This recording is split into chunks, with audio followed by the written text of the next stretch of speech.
ይህ የምታዩት ሰው 2.7 ሜትር ርዝመት ሲኖረው እስካሁንም ድረስ መርዘሙን አላቆመም። ይሄኛው ደግሞ እጆቹ በጣም ትልቅ ስለሆኑ እሱ የያዛቸው እቃዎች በሙሉ ትንሽ መስለው ነው የሚታዩት። በሌላ በኩል ደግሞ ይህ ሰው የዓለማችን አጭር ሲሆን የሰበራቸውን የተለያዩ ሪካርዶችም እነግራችኋለሁ። በዚህ ቪዲዮም አስደንጋጭና አስገራሚ ተፈጥሮ ያላቸውን ሰዎች እናያለን። ሰሞኑን ላይካችን ስለቀነሰ ላይክ እንዳይረሳ። ወደ ቪዲዮው በመጀመሪያም ትርፍ ጣት ያላቸውን ሰዎች ላስተዋውቃችሁ። እነዚህ ሰዎች የእጃቸውም የእግራቸውም ጣት 12 ሲሆን ይህ የተፈጠረውም ፖሊዳክታይ በተሰኘ የጄኔቲክ ኮንዲሽን ነው። ይህ ቤተሰብም ከኖርማል ሰዎች ለየት ያለ ችሎታ ያላቸው ሲሆን በተለይ የሙዚቃ መሳሪያዎች ላይ በጣም ጎበዞች ናቸው። በሌላ በኩል ደግሞ ህፃናቶቹ በረኞች ሲሆኑ ኳሶችንም በቀላሉ ይይዛሉ። My hands bigger than other hands and I have a better grip. I can hold the ball much better than people with 5 fingers. Well, it's only difficult for me to make gloves. So I have to buy 2 gloves, cut one finger from glove, put in another, so I can have a 6-finger glove. በመቀጠል የምነግራችሁ አፈጣጠር ደግሞ በጣም አስደንጋጭ ነው። የጎሜዝ ቤተሰብ ተብሎ የተሰየሙት እነዚህ ሰዎች ሰውነታቸው በሙሉ በፀጉር የተሞላ ነው። Hypertrichosis. In layman's terms, werewolf syndrome. በተለይ ሌሪና ዳኒ የተሰኙት የቤተሰብ አባላት ደግሞ በተለየ መልኩ ፀጉር ያላቸው ሲሆን ለማያውቃቸው ሰውም በጣም አስፈሪ ናቸው። ይሄኛው ቀጣይ የምናየው ሰው ደግሞ ጌሪ ተርነር ይባላል። ከልጅነቱ ጀምሮ ቆዳው በጣም ተለጣች ሲሆን ይህም የዓለምን ሪከርድ እንዲሰብርና እንዲሸለም አድርጎታል። ይህ ሰውም ከወጣትነቱ ጀምሮ ቆዳውን እየለጠጠ ለሰዎች የሚያሳይ ሲሆን በዚህም አሪፍ ገንዘብ እንዲያገኝ ረድቶታል። Oh my, turn around, girl. Let them see you behind as well. Just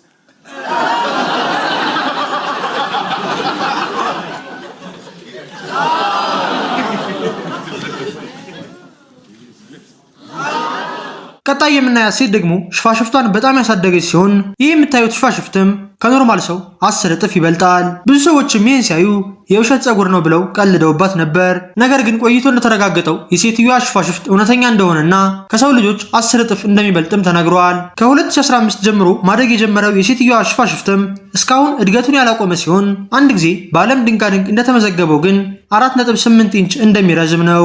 በመቀጠል የምናየው ልጅ ደግሞ እግሩ ከመጠን በላይ ትልቅ በመሆኑ ከቆይታ በኋላ ለግሉ የተሰሩ ጫማዎችን ብቻ መልበስ ጀምሯል። 12 ዓመቱ ያለ አክሮሜጋሊ የተሰኘ በሽታ እንዳለበት የተነገረው ሲሆን ይህ በሽታም የእግርንና የእጅን አጥንት መጠን የሚያሳድግ ነው። በሽታውም እየከፋ በመምጣቱ ገና በ14 ዓመቱ ኖርማል ጫማዎችን መልበስ አልቻለም። በዚህም ለትንሽ ጊዜያት በባዶ እግሩ ነበር የሚንቀሳቀሰው። ከዓመታት በኋላም እድሜው እየጨመረ ሲመጣ እግሩ 16 ኢንች እርዝመት ነበረው።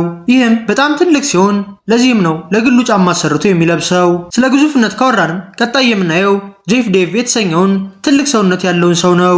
ይህ ሰውም በጣም ግዙፍ ከመሆኑ የተነሳ ኖርማል እቃዎችን በእጁ ሲይዝ እቃዎቹ የህፃናት መጫወቻ ነው የሚመስሉት። ስለዚህ ከማውራታችን በፊት ግን አንጎላ የሚገኘውን ሰፊ አፍ ያለውን ሰው እንመልከት። ፍራንሲስኮ የተሰኘው ሰው ከመጠን በላይ ሰፊ አፍ ያለው ሲሆን ይህም ከትላልቅ ካምፓኒዎች ጋር ማስታወቂያ እንዲሰራ ረድቶታል። ይህ ሰውም አፍ ውስጥ ማንኛውንም ዕቃ የሚከት ሲሆን በዚህም የተለያዩ ታላላቅ ፕሮግራሞች ላይ እየተጋበዘ ሰዎችን ያዝናናል። ይህ ካስገረማችሁም ከዚህ የበለጠ ሌላ ነገር ልንገራችሁ። እንደምትመለከቱት የዚህ ሰውዬ የፊት ከለር ሙሉ ለሙሉ ወደ ሰማያዊ ተቀይሯል። ይህ ሰው እስከ 40 ዓመቱ ድረስ ኖርማል የቆዳ ቀለም ነበረው። ከዚህ በኋላም ፖል የተለያዩ በሽታዎችን ለመከላከል ኮላይዳል ሲልቨር መጠጣት ይጀምርና ለውጦችን መመልከት ይጀምራል። ለ14 ዓመታትም ይህን መድኃኒት ከጠጣ በኋላ ፖል ይህን የመሰለ ሰው ሆኗል። ለቀላል በሽታ ብሎም ሙሉ የሰውነት ከለሩን ያጣ ሲሆን ለትንሽ ጊዜያትም ይህን ነገር ለመደበቅ ሞክሮ ነበር። ነገር ግን ይህ ዜና ኢንተርኔት ላይ የተሰማ ሲሆን ሰውየውም የተለያዩ ፕሮግራሞች ላይ በእንግድነት ቀርበዋል። አብዛኞቹ ሰዎችም የሰውየውን ከለር ተመልክተው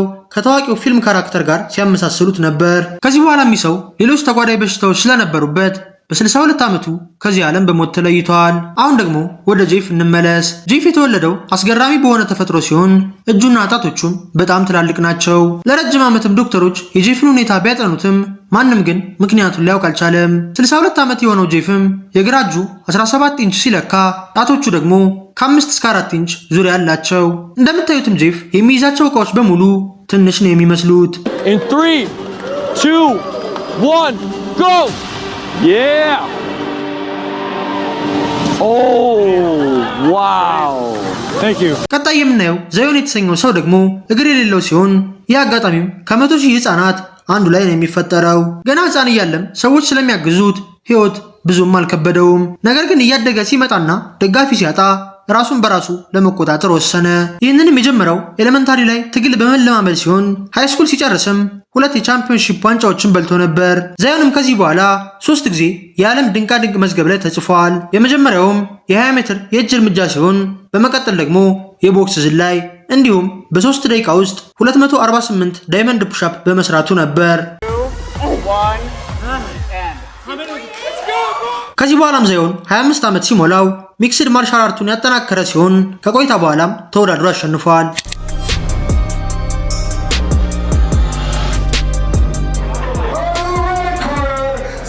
ቀጣይ የምናያት ሴት ደግሞ አስደንጋጭ አፈጣጠር ነው ያላት። የ12 ዓመቷ ሀስና ከዓይኗ ውስጥ እንባ ሳይሆን ጠርሙስ ነው የሚወጣው። ይህ ነገርም ብዙዎችን ያስደነገጠ ሲሆን የሀስና ቤተሰቦችም በጣም እንዲፈሩ አድርጓቸዋል። ሀስናም በቀን ከ8 በላይ የጠርሙስ ስባሪዎችን ከዓይኗ ታወጣለች። ዶክተሮችም ለዚህ ነገር ምንም ምላሽ ያልሰጡ ሲሆን የተለያዩ ሰዎች ግን እና ሀስና ቤት እየሄዱ ከዓይኗ የወጣውን ጠርሙስ ይወስዳሉ።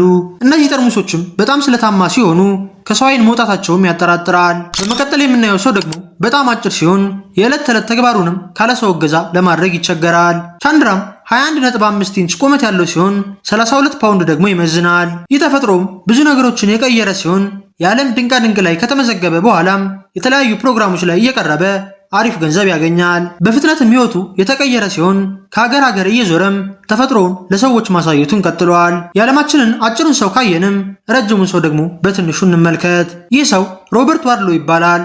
2.7 ሜትር እና 430 ፓውንድ የሚመዝን ሲሆን ይህም ከመጠን በላይ ትልቅ ነው። ሮበርትም ገና ሕፃን እያለ ከሌሎች ጓደኞቹ የበለጠ ረጅም እንደሆነ አወቀ። ምክንያቱም የክላሱ ተማሪዎች በጣም አጭር እያሉ እሱ ግን ከመጠን በላይ ረጅም ነበር። 10 ዓመት ሲሞላውም 2 ሜትር ርዝመት የነበረው ሲሆን የአባቱን 2 እጥፍም አድጎ ነበር። ሮበርትም እንዲህ የመርዘሙን ምክንያት ያወቀው የ12 ዓመት ልደቱ ላይ ሲሆን ዶክተሮችም ለሮበርት አክቲቭ የሆነ ፒቱታሪ ግላንድ እንዳለውና በጊዜው ባለው ቴክኖሎጂም መዳን እንደማይችል ነግረውታል። ሮበርትም 13 ዓመቱ ላይ 2.2 ሜትር የነበረ ሲሆን ከሌሎች ጓደኞቹ አንጻርም ተለይቶ ይታይ ነበር። የኮሌጅ ግራጁዌሽን ፕሮግራም ላይም የሁሉም ሰው ትኩረት የነበረው ሮበርት ላይ ሲሆን ከዚህ በኋላም ሮበርት ወደ ውጭ እየወጣ ሰዎች ጋር ፎቶ መነሳት ጀመረ። ነገር ግን ከልክ ያለፈ ርዝመት የተለያዩ ጉዳቶች አሉት። ለምሳሌ ሮበርት የሚያደርጋቸው ልብሶችና ጫማዎች ከስተም ሜድ ሲሆኑ ይህም ለተጨማሪ ወጪ ዳርጎታል። ሌላው ከባዱ ነገር ግን የቁርጭምጭሚቱ ጤና ሲሆን በጣም ረጅም የሆነው ሮበርት እግሩ የራሱን ሰውነት መቋቋም ይከብደውና እግሩ ላይ አደገኛ ኢንፌክሽን ይፈጠራል። በ1940 22 ዓመቱ ላይ ከዚህ ዓለም በሞት ይለያል። እስካሁን ካየናቸው ሰዎች የትኛው አስገረማችሁ? ላይክ እና ሰብስክራይብ እንዳይረሳ። በቀጣይ በሌላ ቪዲዮ እስከምንገናኝ ሰላም ሁኑ።